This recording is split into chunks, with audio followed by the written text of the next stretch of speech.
자, 이제 여러분이 정책론 출제 경향까지 봤고요. 자, 이번은 투자론인데, 이 투자론에서는 매년 한 7, 8문제 출제를 했는데, 올해 시험에는 우리 9문제가 출제했습니다. 그래서 이 투자론은 시험 문제에서 나오면은 이렇게 많이 출제하죠. 9문제니까 여러분이 22.5%가 출제를 했는데, 이 투자론은요, 여러분들이 공부할 때 우선 여기 단원 오면은 제일 어려워하는 단원 같아요. 그래서 우리 경영학에서 보통 2학년, 3학년 때 배우는 주 내용들을 여기서 강의를 하는데, 그래서 여러분이 또 경영학 학생들이요, 많이 어려워하는 부분도 여기에요. 그래서 여러분도 당연히 어렵죠. 부동산학, 경영학 쪽에서 어려운 부동산학은 또 훨씬 더 어렵다고 보면 돼요. 어려운 이유가 뭐냐 물어봤더니, 이 투자론에서 어려운 부분이 뭐냐, 여러분이 고등학생이 아니다 보니까 두뇌가 다 퇴화됐어요. 네? 25세 이후는 다 퇴화가 됐다고 보시면 돼요. 네? 그래서 이 투자론 공부 잘하면요, 치매가 5년 뒤로 예방이 돼요. 네, 암기를 하다 보니까 손해가 열려요. 투자론 공부할 때 보면요, 나중에 머리가 아프세요. 아픈 거 당연하거든요. 기억을 하니까 손해가 열려요. 그럼 아프면 병원 갈 필요 없습니다. 예? 그래서 여러분이 수식이 많이 나와요. 얼마나 많이 나오냐. 예?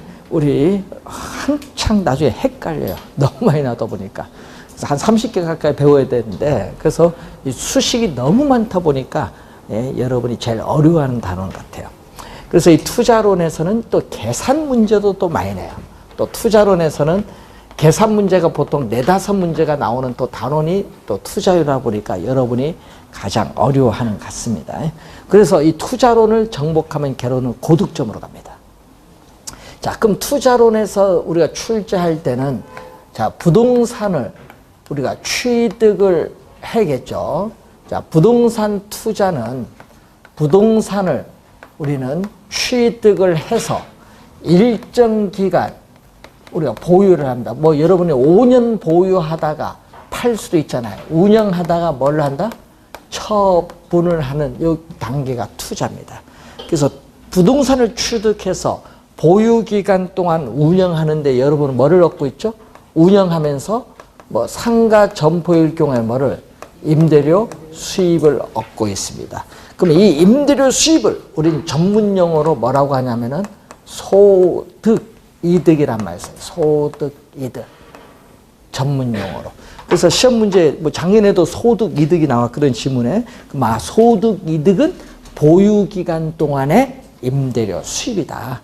여러분, 뭐 상가, 여러분 분양받아서 한 5년 운영하다가 팔 수도 있잖아요.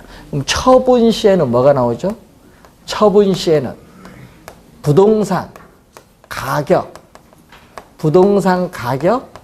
상승에 따른 이득이 나와요. 그럼 부동산 가격 상승에 따른 이득인데, 이 말은 부동산을 처분 시의 가격과 뭐를? 취득 시의 가격을 뺀 거.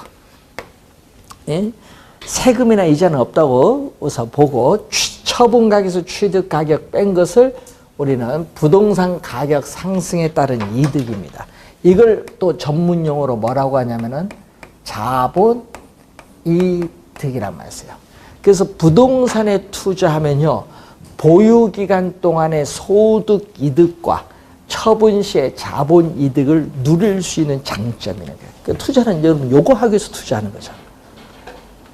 자, 그러면 투자와 투기를 구별할 수 있느냐?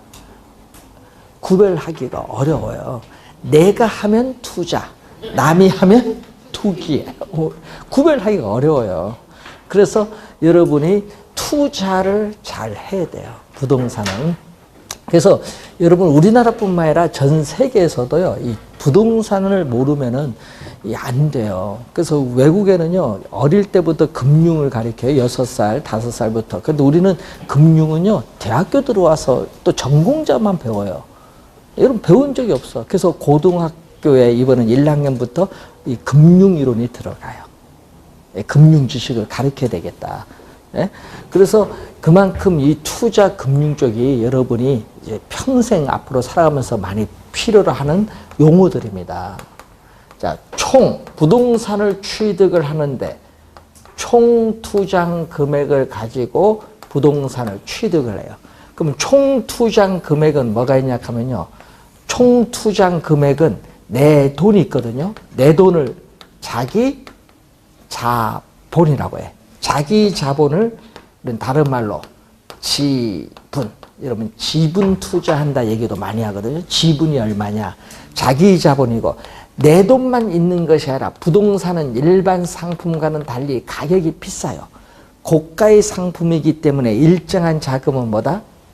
타인 자본을 이용을 해야 돼요. 이 타인 자본의 대표적인 게 여러분은 뭐다? 금융기관의 대출금이야. 이 타인 자본, 대출금을 여러분 부동산에서는 잘 활용을 해야 돼요. 그러니까 여러분은 시험 문제 이걸 출제 안 할 수가 없어. 뭐를 출제하냐 하면은 이 지렛대 효과입니다. 지뢰라는 용어가 있거든요. 지뢰는 레버라고 하거든요. 레버. 그래서 지렛대를 우리는 레버리지라고 합니다. 레버리지. 그래서 지렛대 효과가 있는데, 자, 무거운 물건을 들어올릴 때 두 손으로 들어올리면 힘이 들어요. 그렇기 때문에 지뢰를 이용해서 들어올리면은 쉽게 들어올릴 수 있어요. 부동산도 고가의 상품이기 때문에 내 돈을 모아서 투자하기는 시간이 오래 걸려요. 그리고 취득하기가 어려워요. 내 돈 모아서 투자하기는. 그렇기 때문에 일정한 자금은 타인 자본을 이용해서 투자를 하면 쉽게 취득할 수 있다. 이걸 뭐라고 한다? 지렛대 효과인데, 그래서 지렛대 효과는 항상 뭐를 이용해야 돼? 타인 자본을 이용해야 된다. 타인 자본, 즉 차입금을 잘 활용해야 된다는 얘기죠. 그래서 타인 자본을, 차입금을 잘 이용을 해야 돼. 요 타인 자본을 잘 이용을 해야 뭐가 바뀌느냐? 부채 비율이 바뀌어요. 자, 여러분 뉴스 신문에서 또 많이 듣는 용어죠. 자, 여러분 뉴스 신문에서 정부는 기업의 부채 비율을 200% 이하로 낮춰라 얘기를 많이 합니다. 그럼 부채 비율이 뭐냐 얘기지. 그럼 부채 비율은 얘기죠. 총 투자 금액, 부동산을 취득하는데 총 투자 금액이 타인 자본을 얼마 조달할 거냐. 그러면 타인 자본을 우리는 부채라고 하는데, 이 타인 자본, 부채를 얼마 조달할 거냐. 그럼 총 투자금에서 타인 자본을 뺀, 그럼 나머지는 뭐를 조달한 거야? 내 돈, 자기 자본, 지분을 조달한 거지. 그러니까 타인 자본을 얼마 조달하느냐에 따라서 내 돈을 얼마 투자할 거가 결정이 돼요. 그럼 이 자기 자본에 대한 타인 자본의 비율을 뭐라고 한다? 부채 비율이거든요. 22회, 23회, 24회 시험에 출제했거든요. 그러다가 올해 시험에 또 출제를 했어요. 올해 시험에 여기서 출제를 또 한 문제 했는데 정답이었습니다. 그럼 시험에 뭐 냈어요? 분수, 요걸 분수식이거든요. 분수식인데 요 밑에를 뭐라고 해요? 분모. 요거는 분자. 그러면 요걸 출제를 했는데, 그러면 시험 문제는 이렇게 나올 거 아니에요. 지분에 대한 부채에 이렇게 갈 거 아니에요. 그러면은 뭐뭇에 대한이거든요. 이때 요 지분이 분모고요. 부채는 뭐다? 분자거든요. 근데 시험에는요, 어떻게 낸 줄 아세요? 부채에 대한 지분으로 출제한 거예요. 그런데 문제는 그게 맞았는지 틀렸는지를 모르는 거예요, 여러분이. 왜? 분모가 뭐고 분자, 이걸 모르니까 틀리는 거예요. 원래 정답 지문입니다. 원래 지문 부채 지분 이렇게 출제했어요. 뭐를 출제한 거야? 부채 비율, 개념 이해하는지 여부를 묻는 문제. 원래 점수 거저 주려고 낸 겁니다. 그러면 이러한 부채 비율이 변화를 통해서 지분은 뭐죠? 자기 자본이죠. 자기 자본에 대한 수익률, 자기 자본에 대한 수익률이 얼마나 변하느냐. 자기 자본. 지분은 자기 자본입니다. 자기 자본에 대한 대가, 이 세금, 소득세거든요. 세금을 납부하기 전 현금 수진대 요 수식도 시험에 많이 출제되는 수식입니다. 여러분 작년에 또 출제했었죠. 재작년도 출제했죠. 지분 수익률은 계산 문제도 많이 내고요. 하여튼 시험에도 많이 나옵니다. 그래서 작년 시험에 지분 수익률 25회, 26회 계속 출제를 하는 용어인데 문제는 작년에 출제 미스가 됐어요. 시험 용어 중에 출제위원들이 그 옮기는 과정에서 약간 미스해서 작년에 모두 정답 처리했습니다. 계산 문제. 그래서 여러분이 작년에 요거 중요한 또 용어죠. 이 지렛대 효과 잘 공부해야 됩니다. 그런데 여러분이 우리 이런 게 있거든요. 여러분 전세금이라는 게 있거든요. 전세금도 타인 자본이에요. 대출금은요 이자가 있는 타인 자본. 전세금은 이자가 없는 타인 자본. 전세금은 뭐예요? 전세 계약 만료가 되면 전세금 돌려주면 되죠. 이자 돌려줘요? 2년 동안 이용한 대가 없잖아요. 이자가 없는 타인 자본. 그래서 여러분이 재산 증식을 할 때 이걸 많이 했어. 실제 전세금을 안고 뭐를 하는 경우, 전세금을 안고 뭐를 했어요? 주택을 매입을 하는 경우 이걸 많이 했잖아요. 이걸 하신 분들이 많죠. 뭐 여러분 요걸 가지고 많이 하는 게 여러분 뉴스 신문에 많이 나오대. 우리 이런 건 잘 안 쓰는데 갭 투자라는 거 듣긴 들어봤죠. 뉴스 신문에 갭 투자. 이걸 잘 하려면 요걸 잘 이용을 해야 돼. 대출하면 이자 내야 되니까 이자보다는 이자 없는 전세금 요걸 잘 이용하면 돼요. 그래서 저희들은 강의를 전국에 돌아다니면 강의를 하다 보면요 가끔 물어요. 그래서 강의할 때 얘기해 줘요. 그래서 2006년도에 이제 강의를 하는데 설마 지방에서 서울 가서 살까 싶어서 강의를 하는데 노원을 들어줬어요. 노원 거기 전철역 앞에 주공아파트 예를 들어줬거든요. 그래서 그때 당시 전세금이 6천만 원인데 매매 가격은 1억 1천에서 1억 2천이다. 네? 적은 평형수 13평. 그래서 그런데 요거 내가 보기에는 3년, 2, 3년 뒤에는 많이 오를 것 같다. 네? 왜냐? 여러 가지 재건축 문제도 있고 주변에 인구 유입 속도도 있고 하여튼 괜찮다. 얘기를 했는데 들으면요 여러분처럼 다 수업 듣는 분도 있지만요 그런가 또 확인을 해서 가서 갭 투자하신 분이 있어. 그래서 어떤 분이 2006년도에 가서 새 채를 샀어요. 네? 전세금 안고 전세금만 있어요? 그 안에 또 뭐도 있어? 대출금도 있는 경우 있죠. 전세금 6천, 예? 대출금 3천 안고 자기 돈 얼마만 있으면 3천만 원만 있으면 사는 거야. 아파트 한 채 샀어요. 근데 자기는 1억이라는 돈이 있는데 새 채를 산 거야. 그러니까 세금 내고 딱 된 거야. 새 채를 샀는데 그게 여러분 3년 뒤에 1억 2천에서 2억 5천에서 3억으로 오른 거야. 갭 투자 확실한 거지. 세금 이제 처분 시에 양도소득세 내도 돈을 어떻게 돼요? 엄청난 수익률이 나오죠. 이게 갭 투자입니다. 예? 예? 대출 이용하고 자기 여윳돈 내 돈 가지고 뭐를 이용했다? 전세금을 잘 활용한 거예요. 얼마 안 들어요, 이런 거는. 그래서 문제는 이러한 갭 투자를 하기 위해서는 항상 분석을 잘 해야 돼요. 뭘 한다? 여러분이 뭐 해야 돼? 발품을 좀 팔아야 돼. 그래서 가끔 여행 가는 것도 중요하지만은 발품을 잘 팔아서 어느 지역이 개발돼서 가격 상승 지역으로 갈 거냐. 가격이 오르지 않은 지역을 갭 투자할 필요가 없죠. 가격 오르는 지역을 해야지. 그 오르는 지역의 대표적인 게 최근 3, 4년 동안 어디냐? 바로 여기 광명이었다 얘기예요. 맞죠? 고속도 몇 개 뚫었어요. 예? 요것을 얘기를 전해를 했는데, 그래서 여기 옆에 우리 10년 전에 합격한 제자가 있어요. 총경 출신인데 그분이 여기서 업을 하는데 대박 났습니다. 예?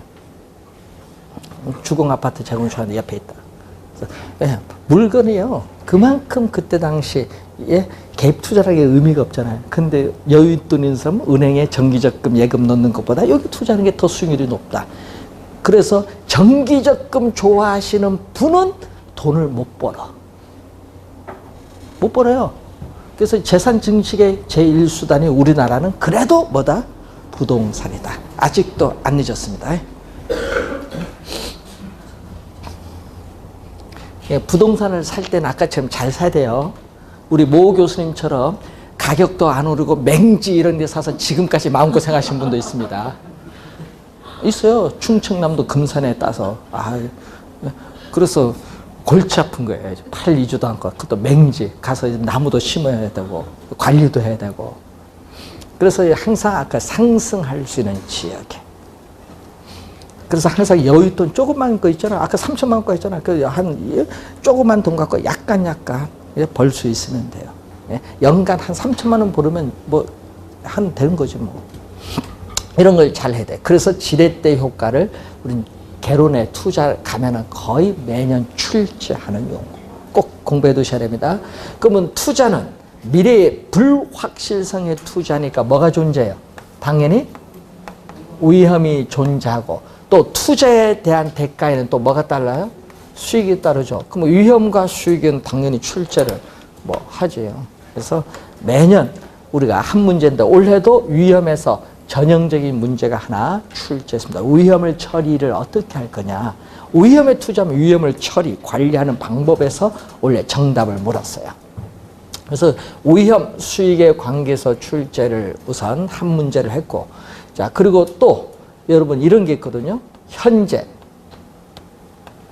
현재의 가치. 현재 돈이 1억 원이다. 자, 현재 돈이 1억 원인데 이 1억 원이 5년 후에 미래에 얼마 가치가 되냐. 자, 5년 후 미래에 얼마의 가치가 될 것인가 하면은 어떻게 돼요? 얼마 돼요? 1억보다 많겠죠. 왜냐? 이자율이 적용해서 이자가 붙잖아요. 그래서 여기서는 뭐를 적용한다? 이자율을 적용해서 뭐를 해요? 그러나 할증을 하기 때문에 현재 돈 1억 원은 5년 후에 1억 원보다 더 많다. 그런데 만약에 5년 후에 그러면은 미래가치 5년 후에 1억 원 5년 후에 1억 원이 현재 얼마가 될 거냐? 그러면 현재 얼마가 돼요? 1억보다 작아요. 왜 작은가? 또 뭐를 적용해야 된다? 할인율을 적용해야겠죠. 할인율을 적용해서 또 뭐죠? 디스카운트를 해야 돼. 할인을 해야 되기 때문에 적어요. 그러면 여러분 올해 시험에 또 여기서 한 문제 출제했잖아요. 뭘 출제했어요? 5년 후에 1억 원이 할인율이 우리 복리로 연 7%일 때 현재 얼마냐? 요거 출제했잖아요. 전자계산기 빨리 두드려야지.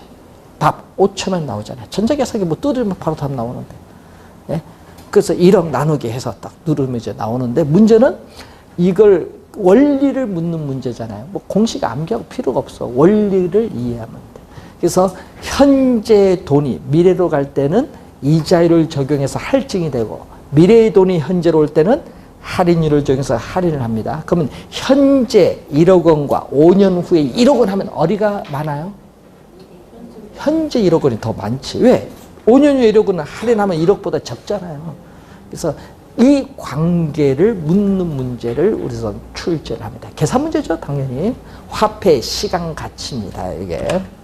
그래서 시험 문제 우리가 화폐, 시간, 가치, 미래 가치, 현재 가치 이 관계에 있어서 시험 문제를 한 문제 여기서 또 출제를 합니다, 매년. 화폐, 시간, 가치. 그러니까 어려운 거지. 여러분이 여기 원리를 모르면은 문제를 못 푸는 이런 원리 묻는 문제를 출제하는 거지. 자, 그리고 포트폴리오라는 게 있어요. 자, 1952년 이 미국의 마코위츠라는 학자가 있어요. 이 마코위츠라는 학자가 우리가 포트폴리오 선택이라는 논문을 발표해서 포트폴리오라는 용어를 처음 사용했어요. 근데 지금은 어떻게 돼요? 여러분 많이 들어본 용어죠. 포트폴리오라는 용어. 포트폴리오는요, 투자 자금을 한 자산에 집중 투자하면요, 위험이 너무 높아요. 그래서 나누어 투자하는 거예요. 투자 자금을 여러 자산에 나누어 뭐 한다? 분산 투자. 그러니까 포트폴리오 하면 이제 뭐를 떼어야 된다? 분산 투자를 해서 뭐를 줄이는가? 아까 한 자산에 집중 투자하면 위험이 높으니까 분산 투자에 따라서 뭐를 줄이는 거? 위험을 줄이는 걸 목적으로 하는 게 포트폴리오거든요. 그래서 이 마코이츠는 이 논문을 발표할 때 유명한 격언을 말합니다. 어떤 격언이냐 하면은 여러분 들어봤어요. 한 바구니에 계란을 모두 담지 말라는 격언이에요. 왜? 바구니 떨어지면 계란 다 깨지잖아요. 그러니까 여러분도 자금도 한 자산에 몰빵하지 말라는 얘기입니다. 여러 자산에 나누어 투자를 하라는 얘기예요. 네, 포트폴리오. 그래서 포트폴리오 관련해서 시험 문제 또 우리는 또 매년 또 한 문제 출제를 하죠. 포트폴리오 모르면 안 되니까. 예? 분산 투자를 해야 되니까. 그래서 시험 문제 또 매년 한 문제 출제되는 부분이고, 또 여러분 시험 문제 보시면은 여기에 부동산 운영을 하죠. 자, 운영을 하면은 이 영업 또는 운영이라고도 하는데, 영업, 운영에 따르는 현금 흐름이 있거든요. 자, 여러분 임대료 수입도 들어오지만 또 부동산을 운영하는 비용도 뭐 한다? 나가고. 또 뭐를 해야 돼? 그것만 나가요? 비용만 나가는 게 아니라 또 대출을 받아서 취득을 할 경우에는 또 뭐를 원금이자 갚아야죠. 원금이자도 지불해야 되고, 또 어떻게 돼요? 세금도 납부해야 될 거 아니에요. 그럼 소득세 납부해야 될 거 아니에요. 납부를 하면은 최후에 나오는 돈 가지고 이제 여러분이 가지는 겁니다. 그때 이 운영에 따른 돈 들어오는 거, 현금 수입 또는 현금 지출, 현금 수입과 현금 지출을 줄여서 현금 수지라고 해요. 현금 수입과 현금 지출. 이걸 계산하는 과정이 있거든요. 이 과정이 또 매년 한 문제 나오는데, 여러분이 계산 과정이요, 계산 문제를 내면 좀 어려울 텐데 올해 말로 출제했어. 이것도 점수 거저 주려고 말로 출제했습니다. 이것도 매년 출제합니다. 그래서 이것도 시험 문제 저희들 매년 출제하는 내용이에요. 그래서 올해는 말로 출제했기 때문에 내년에는 계산 문제로 출제하지 않을까, 이렇게 보여지는 그런 내용입니다. 자, 우선 출제를 했고, 또 우리 투자를 또 이제 시험 문제 나오는 경우가 부동산 투자를 할 것인가 안 할 것인가, 그걸 결정하기 위해서 우리는 분석을 해야 돼요. 부동산 투자 분석 기법에서 또 시험 문제를 출제를 하는데, 그 중에서 또 할인 현금 수지 분석법이라는 단원이 있어요. 자, 이 할인 현금 수지 분석법 보면요, 자, 부동산 투자로부터 미래에 예상되는 현금 수입과 지출이 있어요. 미래에. 이것을 뭘로? 현재의 가치로 뭐 한다? 현재의 가치로 할인.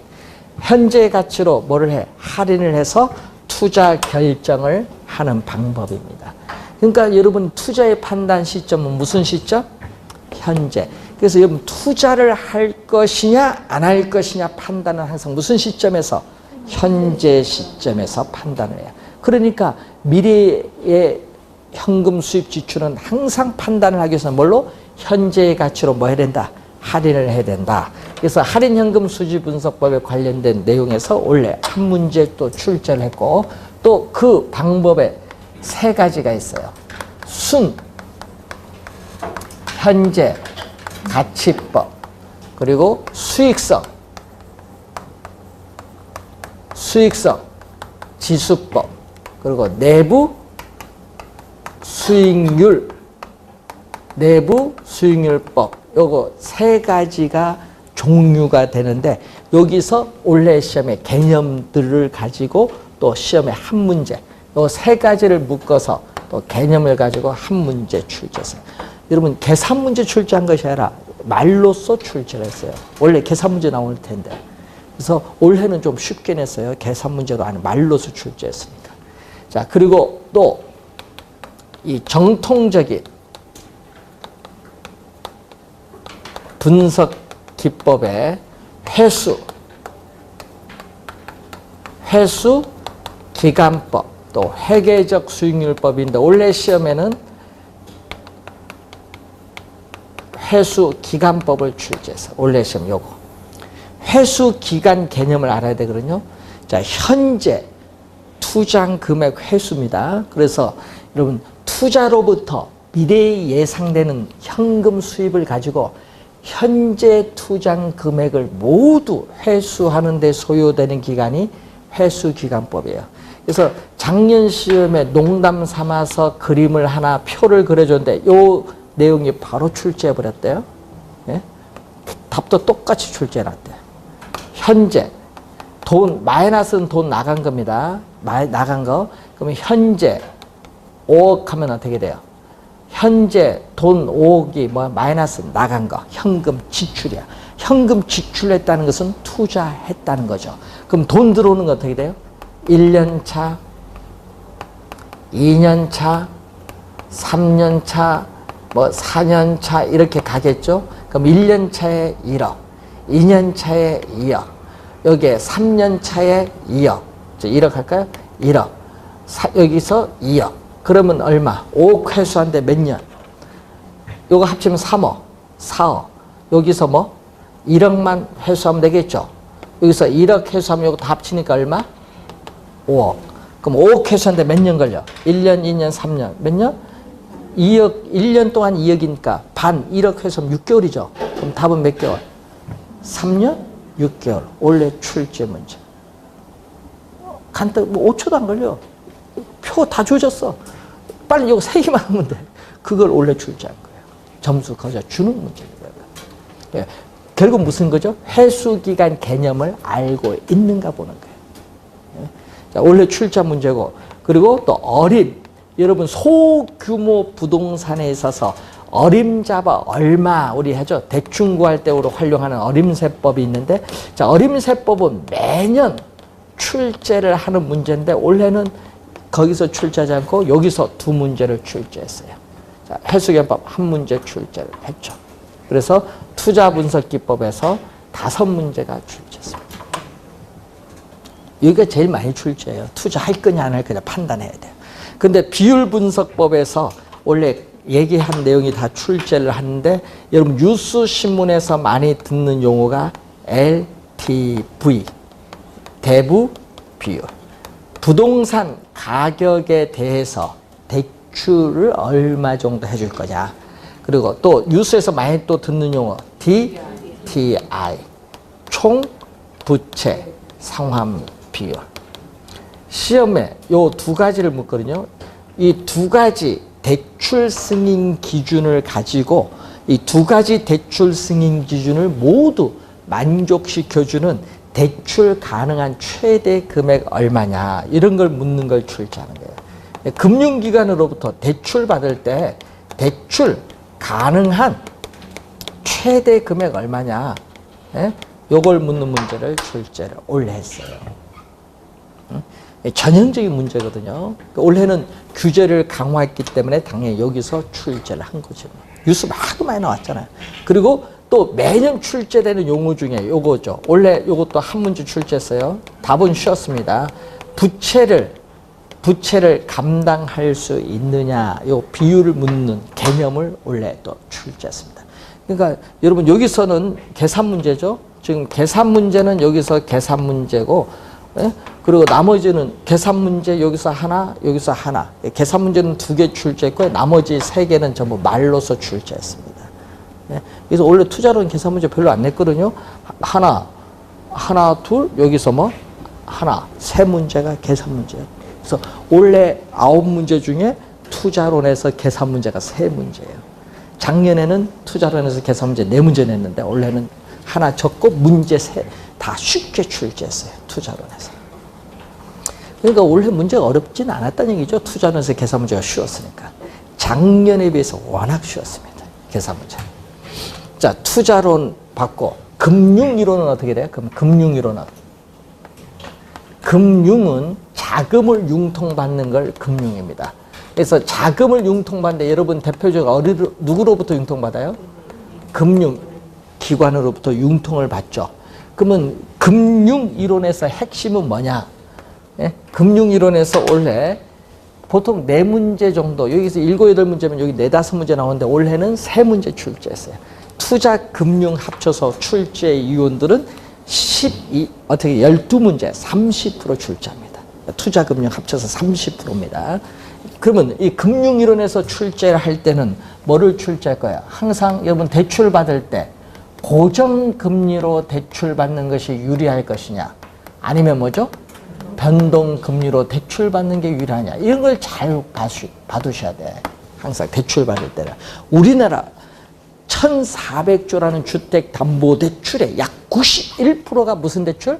변동금리 대출이에요. 고정금리 대출은 약 9%밖에 안 됩니다. 그런데 여러분 예측을 잘 해야 돼. 미래 금리가 어떻게 변할 거냐 예측을 하는데 지금 세계적 경제 추세 보니까 금리가 뭐 하고 있어요? 점점 오르고 있는 추세입니다. 우리나라도 이번 달부터 뭐 한다? 이제 금융통화인에서 금리가 오르죠. 대출 금리가 모든 은행 다 오릅니다. 그러면은 자 오늘부터 금리가 좀 약간씩 오를 텐데 그럼 금리가 올라가면은요 언제까지 오를 거냐 이게 중요한 거예요. 내년에도 오를 거냐 이걸 잘 봐야 됩니다. 그래서 고정금리로 받는 게 유리하냐 변동금리로 받는 게 유리하냐 이걸 잘 봐두셔야 되겠고 그러면 대출을 받게 되면은 돈을 또 갚아야 돼. 대출 받았으니까 대출금에 대한 원금 이자를 갚아 나가는 것을 우리는 대출 상환 방식이죠. 대출 상환 방식에서 여러분이 배우는 건 세 가지를 주로 배울 텐데 원리금 균등 분할 상환, 원금 균등 분할 상환, 원리금 체증식 상환 방법이 있어요. 그 세 가지 방법에 대해서 시험 문제 매년 출제를 해요. 매년 올해도 2문제에 걸쳐서 출제 지문이 나왔는데 그래서 대출 상환 방식의 올해 시험에는 뭐를 출제느냐 원금 균등 분할 상환을 출제했어요. 올해 시험에 자 원금을 균등하게 뭐다 분할 상환하는 방식을 출제했습니다. 자 백화점에서 10개월 할부로 물건을 사면요 그 물건을 이제 샀으니까 갚은데 원금 이자 갚아 나가는 방식이 바로 요거야. 원금 균등 분할 상환. 그 계산 문제를 원래 출제했어요. 뭐를 출제냐면 여기서 계산 문제를 한 문제 출제했습니다. 알면 쉬운데 모르면은 또 틀리신 분이 많죠. 예, 또 이론도 한 문제 원리금 균등 분할 상황에서 이론이 또 지문이 또 하나 출제를 했습니다. 자 그러면 또 저당의 유동화가 있죠. 주택 저당 채권을 또 매각해서 자금을 조달하는 이 저당의 유동화라는 단어인데 이 유동화에서 이 주택 저당 증권이라는 용어가 나와요. 주택 저당 채권을 기초로 하여 우리가 발행하는 수익 증권이 주택 저당 증권인데 뉴스 신문에 보면은 MBS 약어로 많이 나와요. 주택 저당 증권인데 요 종류가 있거든요. 주택 저당 증권의 종류가 있는데 여러분에는 4가지가 있어요. 4가지를 배우는데 원래 시험에 이 종류 중에서 우리가 시험 문제에 출제를 또 했어요. 시험 문제. 기본적 개념을 묻는 걸 출제했고 그리고 여러분들이 또 많이 또 요즘 우리나라에서 한 13,000명 정도 신청했다 하대요. 우리는 한국주택금융공사의 뭐죠? 주택연금제도. 원래 정답을 여기서 물었죠? 주택연금제도. 네? 여기서 여러분이 정답 묶어서 여기 3가지를 묶어서 또 한 문제 또 출제했어요. 지문 하나, 여기서 3개 또 하나 뽑았어요. 정답은 여기서 물었죠. 연금제도. 연금은 뭐예요? 여러분 주택연금제도는요. 여러분이 보험회사에 가입하는 거 다릅니다. 이건 누가 보증한 거다? 국가가 보증했어요. 국가가 연금을 보증하면요. 주택연금 중단 위험이 없어요. 연금 중단 위험이 없고요. 또 중요한 것은 담보 대상이 되는 주택에 평생 동안 거주해. 평생. 여러분 최근에 짓는 아파트는 수명이 몇 년인 줄 아세요? 최근에 짓는 아파트는요. 수명이 70년이에요. 아, 관도 다 플라스틱이야. 옛날에 뭐 녹색 이런 녹물 이런 거 안 나와요. 옛날에 다 그 관이 아니라서 그렇지. 음만 아파트는 녹물 나오잖아. 그거 잘못 먹으니까 온몸에 뭐 두들기 나고 피부병 걸리고 그렇지. 예? 그 아파트 사는 사람 불쌍해. 언제 재건축할 그것만 보면서. 평생 거주, 또 뭐를 했죠? 평생 동안 연금이 지급돼요. 이 중요한 거죠. 그래서 여러분이 84세 기준에서 연금을 만들었거든요. 그래서 매월 일정한 금액을 연금으로 지급을 해요. 초창기 2007년도에 도입됐을 때 초창기 연금 가입을 했을 때는 혜택이 좀 있거든요. 그때 가입을 했을 때 좋은 거는요. 어떤 분이 이거 진짜 좋은가, 또 사기라고 국가가 보증하는데 사기라고 생각하는가 봐요. 좋다, 이거 가입을 하세요인데 어떤 분이 자식들한테 이 용돈 받기가 좀 그렇다. 그래서 연세가 한 70 되셨는데 그럼 신청하세요. 그래서 영등포에 8억짜리 아파트 9억 이하니까 신청을 했습니다. 연금을. 그때 당시 매월 받는 금액이 월 340만 원 정도 됐어요. 언제까지? 평생 동안 받는 거예요. 그러니까 그 다음부터는 뭐가 달라져? 예? 예? 온몸이 달라져. 여행도 예? 여행도 가고 해외여행 가시고 뭐 한다. 예? 노인대학도 가고 기부도 좀 하고 돈 잘 쓰시더라고. 매월 340 나오니까. 예? 자기가 이제 뭐 자식들한테 받을 때는 50만 원 받아서 다르지 이제. 그런데 평생 동안 지급해요. 근데 그 주택 가격이 8억이었다가 가격이 하락해서 6억이 됐어요. 그럼 연금도 줄어드냐? 아니다, 얘기예요. 얼마나 좋은지 알아요. 그래서 여러분 주택 가격 비쌀 때 가입을 하시라. 만 60세 이상입니다. 주택 소유자 또는 배우자가 또는 뭐예요? 또는 둘 중에 하나. 그러니까 주택 소유자가 60세 넘어도 좋고 또는 누가? 배우자가 넘어도 좋아. 만 60세 이상이에요. 그러니까 여러분 주택 소유자는 55세, 배우자는 61세 신청할 수 있어요. 하여튼 만 62세인데 보증기한은 종신이에요. 주택 소유자, 배우자 사망 시까지 보증을 해줘요. 그러니까 결국은 어떻게 돼요? 주택 소유자가 돌아가셔도 배우자가 생존해 있으면 배우자에게 계속 금액을 줄이지 않으시다 그 금액 그대로 지급돼요. 그래서 좋은 제도예요. 두 분이 다 돌아가시면은 자식들이 알아서 해야지. 예? 또 어떻게 돼요? 남으면 상속인에게 돌려주고 부족하면 국가가 부담해요. 하여튼 좋은 제도입니다. 그래서 출제를 한 거예요. 자, 요 내용들이 나오고요. 우리가 원래 바뀐 게 있거든요. 리츠라고 하거든요. 뉴스 신문에서 리츠라고 용어를 많이 듣죠. 부동산 투자 회사인데 이 리츠가 원래 10월 24일 또 바뀌었어. 10월 24일에 바뀌었기 때문에 원래 출제를 안 했어요. 내년에 출제하겠지. 또 뉴스에서 많이 나오는 뭐죠? 프로젝트 파이낸셜. 요 지문들은 여러분이 작년에 둘 다 출제했는데 올해는 출제 안 했는데 내년에는 여기서 출제를 합니다. 그래서 잘 봐두셔야겠고 원래 금융이론에서 세 문제 출제를 했습니다. 원래 뭐 나온지 아세요? 주택, 도시, 기금이 나왔어요. 여러분 주택, 도시, 기금법에 따라 주택, 도시, 기금 옛날 국민주택 기금 있죠? 그걸 바꾼 건데 여기 보면은 주택 개정이 있고 여러분 요즘 뉴스에 많이 나오대. 도시 재생 사업이라고 많이 나오대요.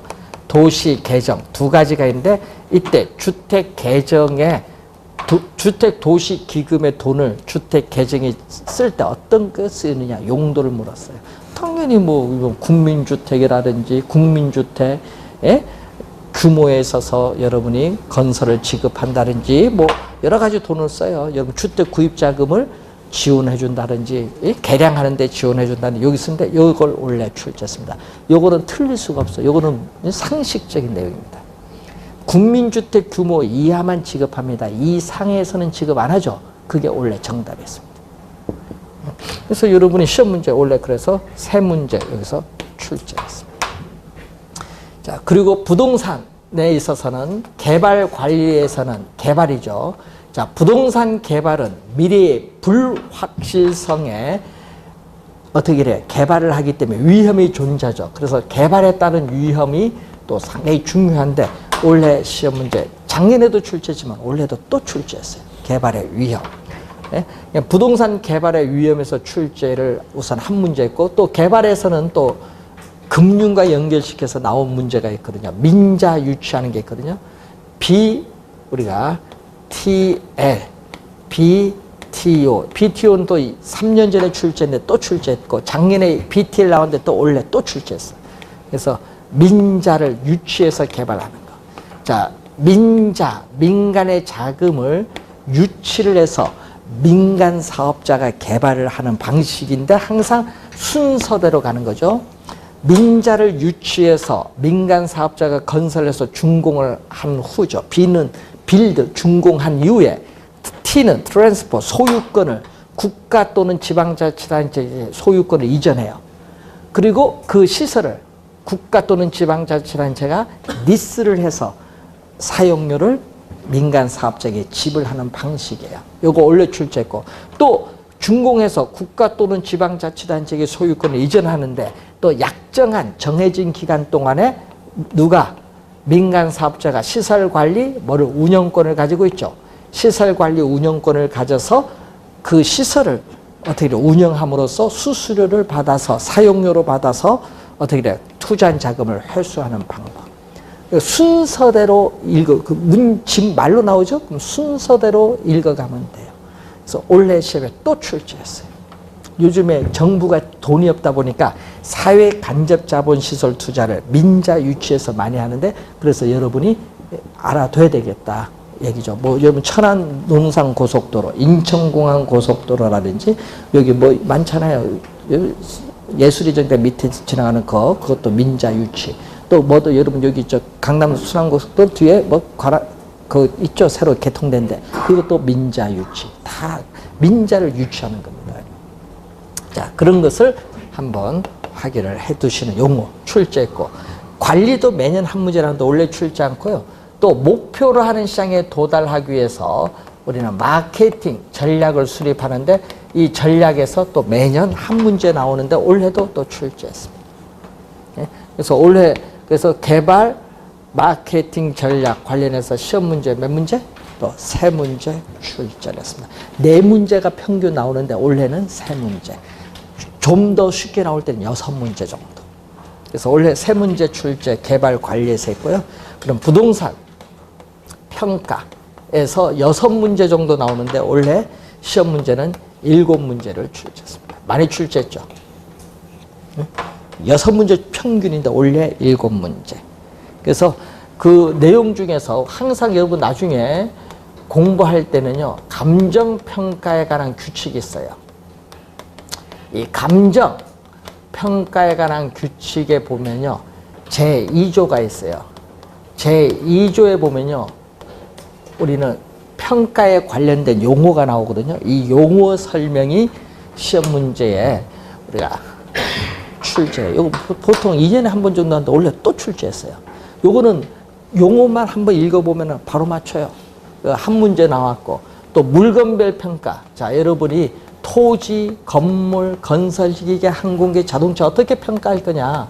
또 저작권, 영업권 어떻게 평가하냐. 물건별 평가하는 방법에서 또 한 문제 출제를 했어요. 그래서 여기는 제14조 감정평가에 관한 규칙 제14조에서 제25조에 나오는 요 조문인데, 여기서 시험 문제 한 문제.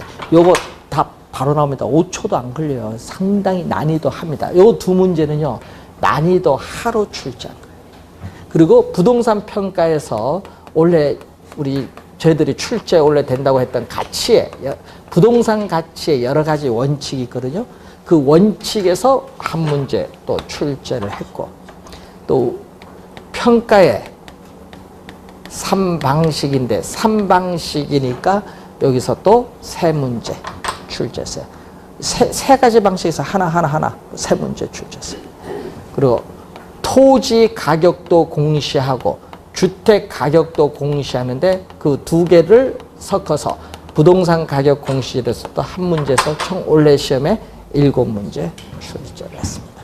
그래서 여러분이 보면 알겠지만요, 투자 금융 이론이 몇 문제? 12문제.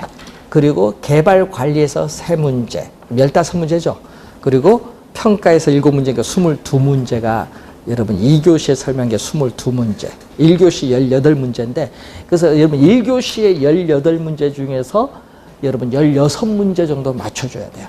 1교시 때 강의한 내용에서. 그럼 2교시 때에서는 여러분이 개발관리 이론에서 3문제 원래 출제했는데 평균 4문제 출제해요. 요건 다 맞춰야 돼. 여기서는 틀려서는 안 돼요. 그리고 평가 이론에서 여러분 제일 어려워하는 게 여러분 요거는 저희들이요 평가 이론은 대학교 여러분 3학년 4학년 대학원에서 배운 내용이거든요.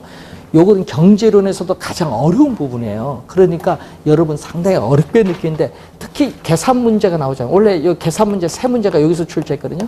그래서 여기가 가장 어려워. 여러분 보기에는. 그래서 이 부분을 빼도 나머지에서는 맞춰줘야 되는 거예요. 예? 그래서 여러분 공부할 때는 여기 뭐 포기하신 분이 많은데 예? 6문제 평균 나오거든요. 원래는 7문제인데 6문제 나와도 몇 문제는 맞추자. 3문제는 맞추자. 그러면 3문제, 여기 4문제 하면 7문제, 투자, 금융 12문제 중에서 몇 개를 맞춰야 되냐? 반타작은 하자. 그러면은 고득점으로 가요. 네? 그러면 개론은 어떻게 돼요?